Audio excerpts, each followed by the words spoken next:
Pinto já chegou na Toca da Raposa e tirou foto ao lado da placa de maior de Minas. Vou te mostrar como o novo gerente de scout e mercado pode solucionar um grande problema do Cruzeiro. Então, rapaziada, sejam bem-vindos ao canal. Já chega, se inscreva, ativa o sininho, deixa o like. Hoje estamos aqui direto do campo de treino do Cruzeiro na Toca da Raposa 2. Fizemos uma entrevista com o Lucas Homero no 98 Futebol Clube. Então também já corre lá no canal da 98 para acompanhar essa entrevista. O Cruzeiro anunciou Joaquim Pinto como novo gerente de mercado e scout, um nome aprovado pelo próprio Leonardo Jardim. O Pinto estava no Spartak Moscou, mas grande parte da carreira dele foi no Benfica, onde ele trabalhou no scout e também se tornou gerente de scout do clube português. Hoje, o Cruzeiro tem um grande problema. Hoje, o Cruzeiro é o quinto clube da Série A que menos lucrou com venda de jogadores. Foram só 17 milhões de reais. E a chegada do Pinto vai ser muito importante não só para contratar bem e contratar de forma assertiva, mas também para contratar jogadores com muito potencial de venda, para solucionar esse problema. Porque a gente sabe que hoje no futebol brasileiro é muito importante para fazer essa roda girar e para o time conseguir manter um bom elenco, manter uma saúde financeira positiva, fazer essa venda de jogadores, principalmente para o futebol exterior. Tanto se a gente pegar o Palmeiras e o Flamengo, que são as duas potências do futebol brasileiro, são os times que mais vendem para o futebol do exterior e fazem boas vendas. Então isso é muito importante para o Cruzeiro. O Pinto, durante o Benfica, além de contratar diversos brasileiros, como Lucas Veríssimo, Everton Cebolinha, Marcos Leonardo, Gilberto, na época que estava no Fluminense, estava muito bem, ele também vai muito bem no quesito de contratar jogadores com potencial de mercado. Se a gente pegar, por exemplo, Grimaldo, foi contratado por um valor muito baixo e depois já bateu 45 milhões de euros no valor de mercado.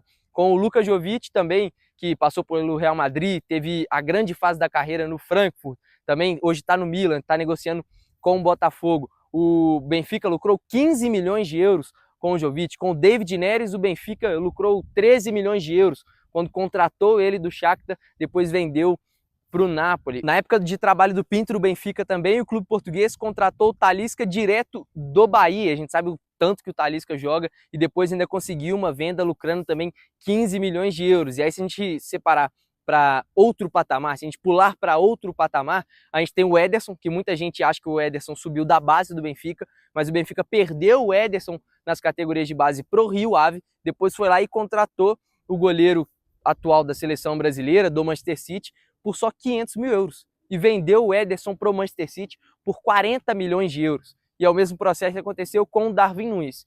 O Benfica contratou o Darwin Núñez por 34 junto ao Almeria e depois vendeu por 80 milhões de euros para o Liverpool, um lucro de 50 milhões de euros na contratação do Darwin Núñez. E o grande lucro do Benfica na época do Joaquim Pinto foi o Enzo Fernandes, que depois da Copa do Mundo foi vendido para o Chelsea por 121 milhões de euros e havia sido contratado junto ao River Plate por 44 milhões de euros. Então a gente vê aí um lucro de 70 e um lucro de 80 milhões com dois jogadores sul-americanos. Então o Pinto vai ser muito importante para o Cruzeiro fazer um mapeamento de mercado e acertar mais na hora de contratar. Tem o dinheiro do Pedro, tem o Leonardo Jardim para dar esse aval e agora tem um cara que entende muito do mercado, que entende muito de futebol para encontrar talentos. É óbvio, ele vai errar, assim como ele errou no Benfica, errou no Spartak Moscou, mas um acerto desses com potencial de venda cobre todos os erros. Então o Cruzeiro faz uma grande contratação pros bastidores e aí você também desenvolve o outro perfil do clube, um outro lado do clube que é valorizar os seus atletas. O Benfica, por exemplo, todo mundo sabe que é uma porta de entrada para o futebol europeu, porque trabalha muito bem os jogadores evoluem muito dentro do Benfica e o Cruzeiro pode se tornar um clube com esse perfil. Por exemplo, tem o Caio Jorge agora, que é um jogador com um grande potencial de venda, mas pode contratar outros jogadores e com o tempo você cria esse perfil também, você tem sempre esse olhar em cima do Cruzeiro, de que é um time que pega jogadores com grande potencial, trabalha eles, evolui eles e vende já jogadores prontos. Mais uma vez, a chegada do Leonardo Jardim influenciando muito nessa organização do futebol do Cruzeiro, era uma peça que o Pedro Lourenço buscava no mercado e teve esse achado que foi o Leonardo Jardim. E agora uma consequência disso é a chegada do Joaquim Pinto, que vai ajudar muito o Cruzeiro. Comenta aí se você acha que o Pinto vai ter sucesso na Toca da Raposa. Até o próximo vídeo e tamo junto!